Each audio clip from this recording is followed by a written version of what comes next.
You finally get level 60. Where do most ancestrals drop? Mythic items, runes. How to get your resistance and armor up easily for Torment 1, 2, 3, 4. And most important, how do I get my glyphs upgraded the right way? And don't waste a single pit rut. Now let's first solve the resistance problem, and this method works including Torment 4. And this is where our good Purveyor of Curiosity comes in, because there are 3 items that absolutely boost your resistances. That would be Yen's Blessing, up to 35% resistance to all elements. Tacit of the Dawning Sky, 32%. And Rekanoth is another 35%. Yes, you technically have to do an Infernal Horde or a Tormented boss to get them, but not if we have quite some Obols. And Obols we're getting everywhere. Give me a moment, we'll get to that in a second. This gambling can give you uniques and mythical items as well, plus greater affixes too, so Ancestral's 800 item power.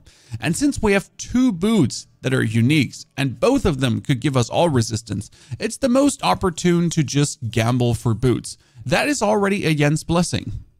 And that is another Yen's Blessing. And that would be Path of Trag'Oul.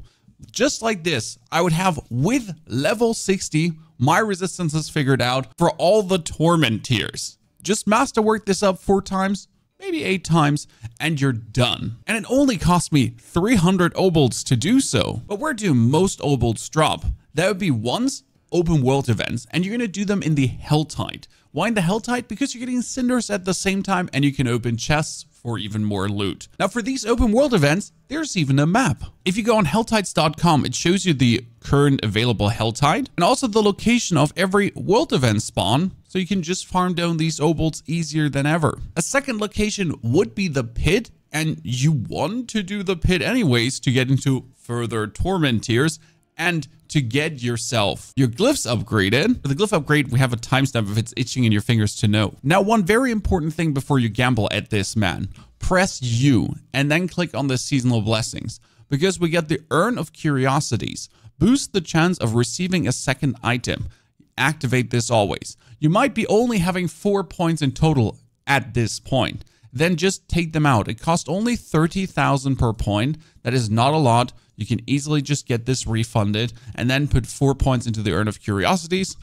Refund that again for the next activity until you have all of them maxed out. Now we get our resistance issue fixed, and later I'll just get so much intelligence and Paragon points that I don't rely on these boots anymore. But what about armor? You need 1,000, and actually you don't need 1,000, you need 2,000, because every further Torment tier gives you 250 minus, 500 minus, 750, and 1,000. So 2,000 armor is what you need, and the best item for that would be your amulet. No, not the Banished Lord's Talisman. Amulets have an insane roll on total armor percentages. Yes, you see this correct. It's 74.2% total armor. Even a complete normal legendary amulet from the Purveyor has a standard roll, let's go into the Enchanter, of 32.5% plus.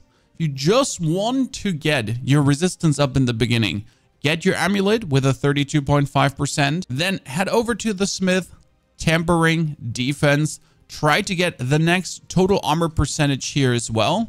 And if you then masterwork this thing 4 times, let's put on Worldly Finesse, boop, we're already sitting at an easy cheesy 1, 2, 3, 4. Maybe we hit the total armor percentage, maybe not, but that is 13.2% total armor plus on the Tempering and up to 74.2% total armor. Out of the window. Done. You don't have to worry much about this anymore. And especially if you then put on any armor gem, that just multiplies up so much higher. Or simply enchanting the Juggernaut aspect on another piece of gear, because that 419 armor times your 74% is just suddenly 729 armor. And anything we add on top of that just has us go through the roof. Now with this Obol gambling, I would try to target the respective uniques you need for your build. For example, I wanted the Banished Lord's Talisman, so I would gamble talismans. I needed Kruur's Embrace, I could just go for gloves. I do need a Blood Moon Breeches. You get the drift. All of these, at least in their basic form, you can already get, especially if there's one main piece like Kruur's Embrace that you need for the build to work. Just get yourself a basic version of that simply over Obol gambling. And if you're lucky, they can even even pop out as greater affix items. Now, the next easy source of greater affixes is going to be your friend, the Hellmaiden. Yes, in the Helltide area, you want to kill her as often and as much as possible, especially if she's a Whisperer, because Whispers are giving you so much loot and runes and Infernal Compasses and everything. So Hellmaiden plus Whispers is what you're looking for. And the world events for the Obols. But why do you want to kill the lady as well? Because she gives you one of the most important things on a fresh character. And that would be right now the temper recipes. I've reached level 60, I've partially been in Torment 3 already, and I've been still missing some of the legendary temper recipes to get my character upgraded. Killing her has really boosted that to the max. Staying on her might be the best Torment 1 activity to really get your first set of good items together, especially as there are other people around that will always help you. Don't forget that you do have the party finder. Just O into social, list a party, go for the open world exploration, activity subtype, Helltide, and then list that party and hope for people to simply join you. Or actually find a party, however you feel like. Or simply find a party that is already doing the same. Helltide, quick clear, repeat runs, pushing. Done. That's the, yeah. Just easy farm. Now to the big question of runes, because you do need tons of runes to craft yourself mythical uniques. I mean, I get the resplendent sparks, but I am lacking the respective runes to craft what I'm looking for. So where do you get them? Now, some would say Undercity, and you can use a Tribute of Harmony. And don't worry, we'll get to tributes in a bit.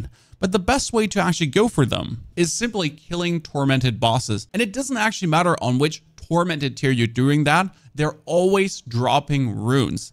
It's very good. We've done a 90 boss farming session, get 4 mythical uniques while doing that. And at the end of the day, I had another plus 90 runes.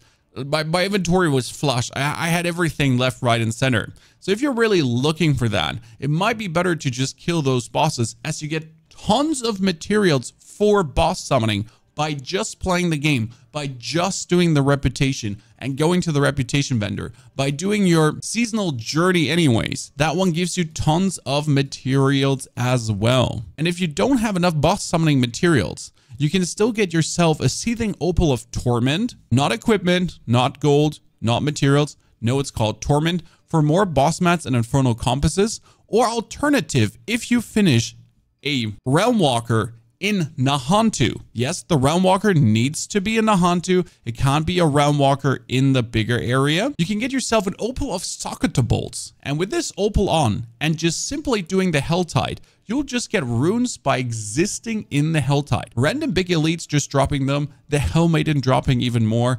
It is a very nice way on top of what you're actually doing. Coming back to the Opal of Torment that you can get from every single Realm Walker. This one gives you boss summoning mats and Infernal Compasses. This will have you flush with Infernal Compasses straight up. And you do want to do them Torment 1, 2, 3, 4. Because this Infernal Compass from Torment 1 on has the chest of greater equipment. And in Torment 1, you should be able to get that 200 ether together, especially if you gambled yourself the boots beforehand to just make sure that you're resistanced up and don't have to worry about any elemental damage they're dealing to you. That chest of equipment has always tons of uniques. It has always greater affix items. And the bosses themselves in Torment 1, 2, 3, and 4 are also dropping uniques, greater affix items, everything. Infernal Hordes, truly one of the most beautiful farms out there, with a guarantee for greater affixes. Now, we talked about you actually farming bosses. That's fantastic. Thank you for you farming bosses to get certain stuff together, because these bosses also drop tributes. Keep in mind, they only drop tributes if you have done the quest. Yes, there is a quest line. It's one of these purple quests in Nahantu. You have to finish this to the very end for the Undercity, and then you will get yourself tributes.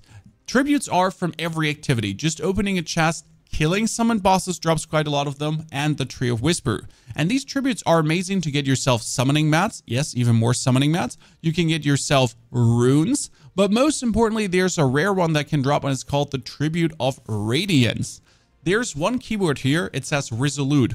Resolute means it's only for yourself, but it can also say United. That's for you and your friends. And if you're using this one for an Undercity run, there is tons of items dropping out. And important is, you can do this on Torment 1, 2, 3, and 4. The loot won't vary. I've done this with a mythical one. the unique one that can drop you up to 8 uniques. Well, it dropped me 8 uniques in Torment 2, 8 uniques in Torment 3, and 8 uniques in Torment 4. I'm sad that I've never gotten a mythic from that one, but the amount of uniques seems to be always the same as it goes for the ancestral items, so don't worry if you only use this on Torment 1. It's still plenty worth it. Let's talk about upgrading your glyphs and the things you can do wrong, especially success chance 40%. That is because my glyph is level 67 and this pit is level 65. I need to be at least 10 levels higher. This is a 52 glyph, 10 levels higher to always have a 100% chance. This is only 5 levels higher, so a 70% one. I am not going to press this button on Dominate. I will not risk losing an upgrade. You will always get 4 upgrades unless you die, then you only have 3. And if you're now 10 levels higher, you get +1. If you are 40 levels higher, so this is a level 5 glyph, I am 65, 50 levels different. If I am 40 levels higher, I get +4. What? That's crazy. Yes. And if you're 20 levels, so this is only a 15 difference, but if it was 20 levels now, then I would be getting +2. Yes. Optimally, you always want to be 40 levels higher, but that's kind of harsh because in order to get this one upgraded, I would have to do a pit 100 plus, and that is not happening to upgrade this. So optimally, I would be farming now a pit 90 to get another +2 upgrades easy. Now, one thing to keep in mind with the success chance. Let's get back to the topic of mythical items. And yes, we're finally getting our Resplendent Sparks from Uber Lilith. She gets you the spark. It is fixed. And you're getting another spark from the Seasonal Journey Complete. And that one is relatively simple. Everyone should be able to do this. But those are only 2 sparks. And now I could get myself a random mythic at the smith. We don't want this. No, you would go to the jeweler and truly make sure that you actually gather their respective runes to craft you what you need. Because gambling could give you some of the worst things that you're not looking for, aka the Melted Heart of Selig. And imagine you just paid 50 million gold to get the Melted Heart of Selig. No. I mean, like, screw you. Sideways. Sorry. For all the other mythics, you should go out there to kill bosses. And we killed 90 of them. I have gotten 4. Now, which boss did drop the most? That was actually Living Steel from Gregoire so far.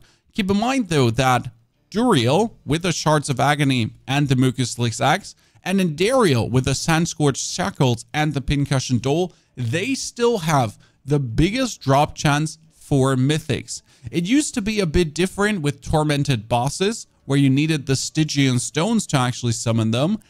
Yeah, that's different now. We're back to the old values where Duriel and Indariel are the ones that have a higher chance for mythic drops. That being said, the chance is so low, we're talking about 1.5%, that just do the bosses, and if you get them, you get them. If you don't, you don't. But please don't do 400 of them and get frustrated. I would hard stop at 100 bosses. Took me around 2 hours, 3 hours to do 100 of them.